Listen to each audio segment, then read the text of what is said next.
Hello everybody, this is Con Theology. I hope everybody's doing well. And I just wanted to make this video to kind of do a deeper dive on the belief of Sola Scriptura, which is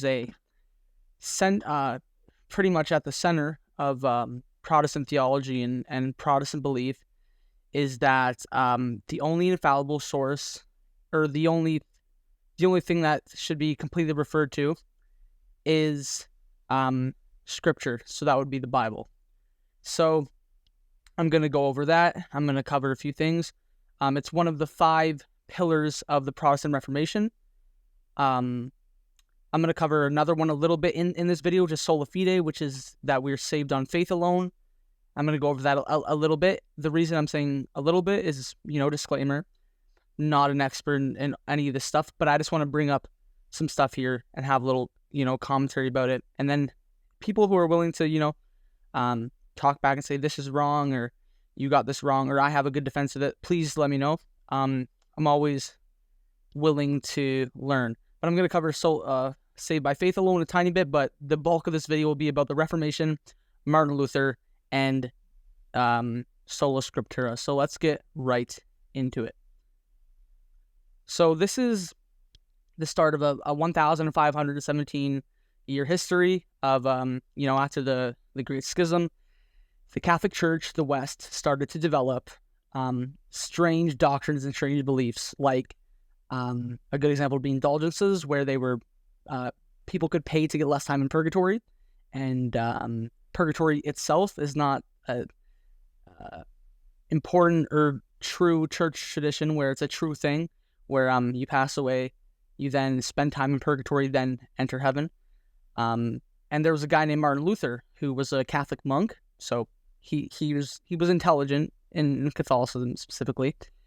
He was kind of fed up with all these Catholic doctrines, so he had the idea to start a reformation of the Catholic Church, and he started this by nailing his 95 Theses, which is basically what he thought about the Catholic Church at the time, which is very negative, because things in the Catholic Church, again, were not proper at the time. And this is coming from me. I don't really know anything, but I'm going to be entering to be not entering, but I'm going to be likely a Eastern Orthodox catechumen soon. So I don't know anything, but just my thought about it is that the Catholic Church was completely off the rails to a certain extent at the time, and Martin Luther attempted to reform it by doing that. So one of his biggest doctrines that he wanted to incorporate into the Catholic Church was sola scriptura. And sola scriptura, as we were saying, is the fact that the only, source, or the only thing to go back to within the church was the Bible. Scripture alone, sola scriptura, it's a Latin word.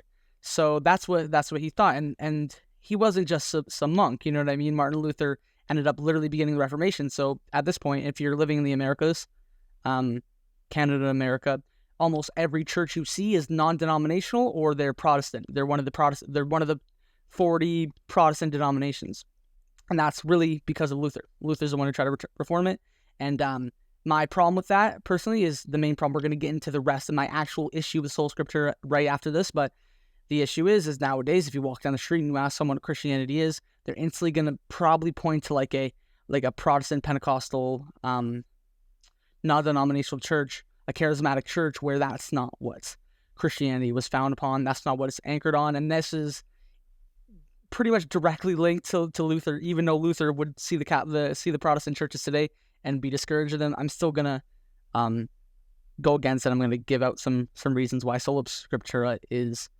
doesn't make sense too much. So let's get right into it.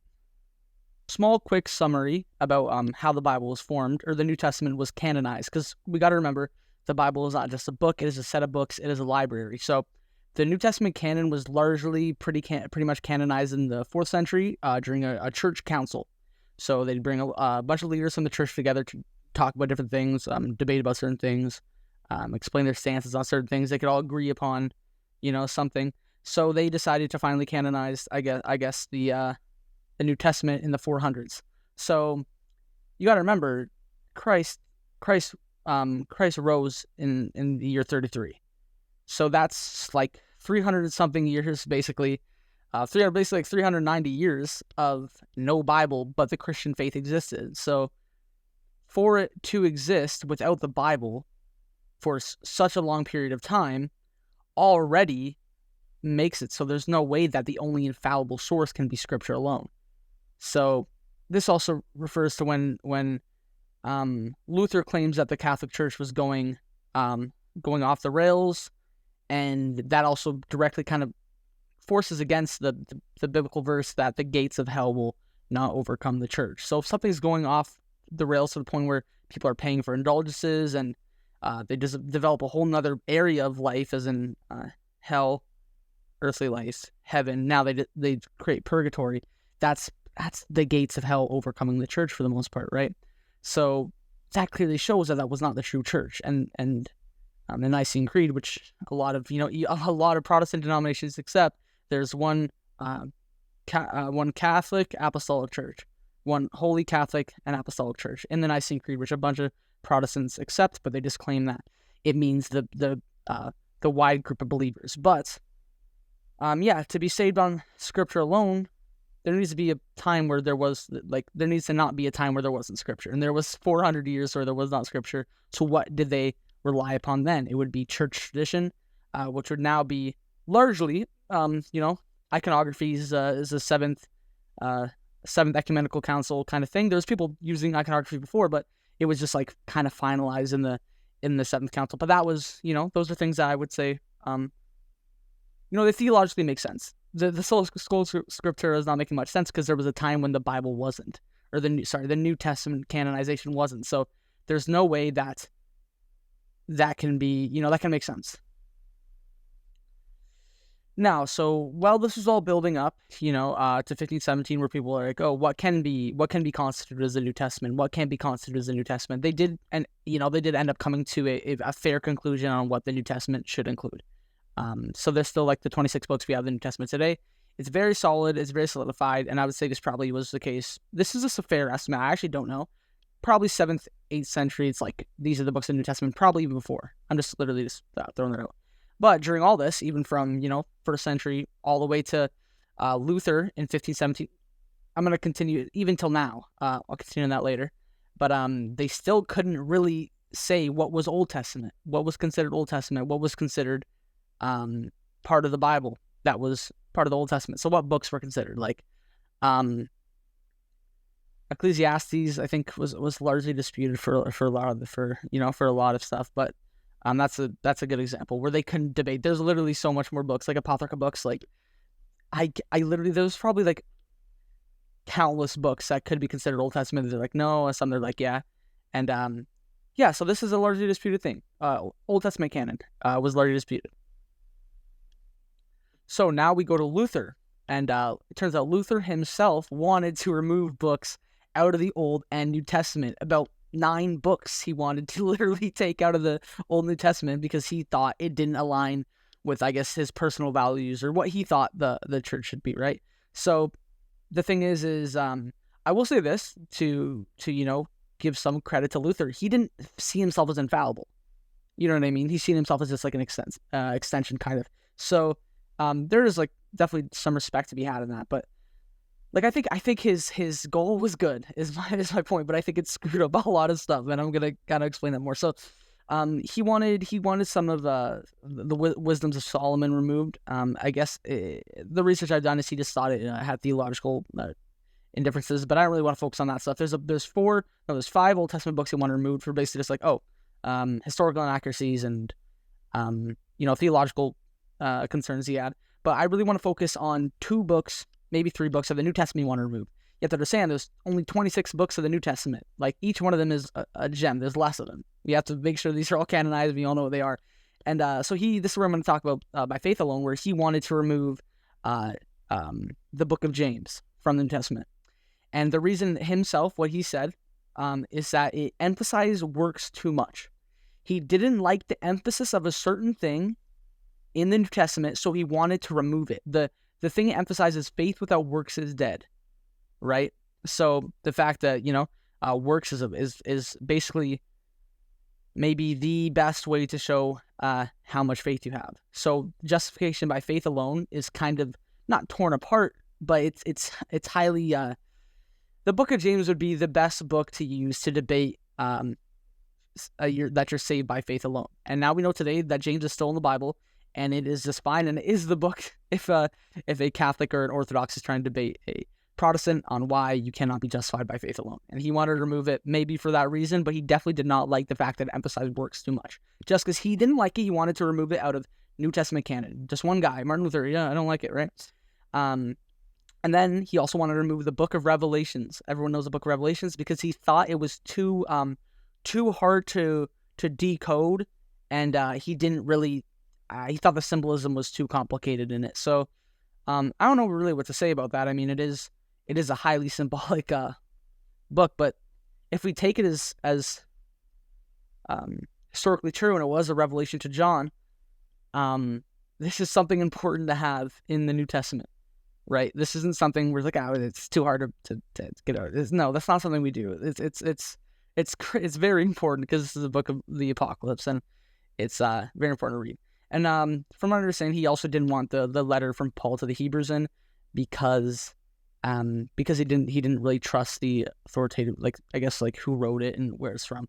And that stuff, it's like that's far more like, okay, than trying to pick out James and pick out Revelations because, like, you didn't really understand the symbolism in it, or you didn't want it to be used as kind of like a defense to your personal doctrine of saved by faith alone. So, that's definitely a small history about how Luther wanted books removed from the Bible, and that's highly concerning, right? If we're gonna build our whole thoughts off of Scripture alone, and we can't even decide what Scripture is, it's probably not the most solidified, rock solid, marble doctrine that we could have. And honestly, it should be one we don't really have at all because we don't even know what is considered a Scripture. Right. So now let's go over the current state of what is considered the Bible and what is considered Scripture throughout all, basically every single church. So let's start it off here. Here we go. The Catholic Church canon, 73 books. The Eastern Orthodox Church canon, 76 books. The Protestant Church canon, 66 books. The Protestant churches more, but you know what I mean. The Ethiopian Orthodox Church canon, 81 books. It's huge. They have the Book of Enoch in there, I'm pretty sure. It's a lot of books. The Syriac Orthodox Church and the Syrian Church of the East, total 76 books. So this goes to show us that we can't be completely justified by Scripture alone if we don't even know what Scripture is. We don't know what's canonized as Scripture. We don't know what is considered Scripture. So if we're going to go that the Scripture is the only source we can use, we don't even know what we're talking about because we don't even know what Scripture is. So this leads to what is the church built upon. So the church is built upon church tradition as well as the Bible. This isn't me saying that, church tradition is miles above the Bible, but the church did establish the Bible. But the Bible is the most, I would say, probably the most important source you can go to. I'm not here saying anything about the Bible. It's a holy book, the most holy book. But it's also not the only thing. It's not the only thing. That's all I'm saying here. If I came off as, anti-Bible, I don't know who's actually anti-Bible. I'm super pro-Bible. It is the most holy book ever created, but it's also not the only thing to go to. We have church tradition as well, which is we have the liturgy, which is important. It holds deep theology within it, and we have thousands and thousands of years of church tradition. That is what you should also go to for your spiritual needs as well, especially because the Bible is such a it's so important that if we're just supposed to read it and lay on our own understanding, we can be wrong about so many things. So it's important that we go to smarter people who've kept the tradition of because it's my belief that the smartest people studied theology all those hundreds of years ago because there wasn't really a full groundwork of certain sciences and certain careers to go into, where theology was basically the best thing to go into if you're highly intelligent. So we should rely upon church fathers. We should rely upon the saints, and they can definitely help us, discern the Bible for what it was supposed to be read with. Because I can read the Bible, and you can read the Bible alone, and we might come out with completely different interpretations. And we shouldn't be flimsy and lean on our own understanding to even read the Bible, because our salvation is the most important things about us. So, yeah, that was my that's my current thought about tradition of the church, and how it relates to the Bible. Now to close this off, I just want to talk quickly about my opinions on Luther.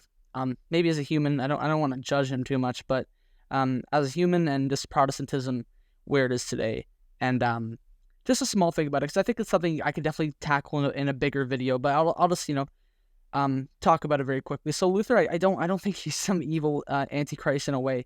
I think he's a guy who truthfully wanted to reform the church, when he should have just went over to Eastern Orthodoxy, which he gave some props to. I kind of want to do a video talking about what he thought about Eastern Orthodoxy.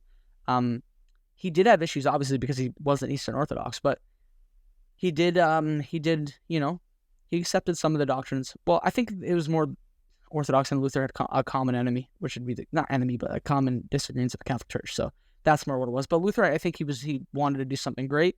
But it turns out that what he attempted to do in the Reformation, it didn't help out in a crazy amount, because now if we're walking down the street, if we're talking to people and we ask, I think I mentioned this in the intro, we ask them what Christianity is, they're going to have a tough time answering in a way that's true. So it's important that we have our faith anchored. It's important that we do have one true church, because that's what the creed says, and the Bible doesn't say the church is. It's clearly an overarching institution. So I'm going to guarantee you, for the most part, when Paul came to the church of Corinth, and he went to the church in, would it be Ephesians? Would it be Ephesia? Yeah, it'd probably be Ephesia. So when he went into, all these places, he was teaching probably the same doctrine throughout them.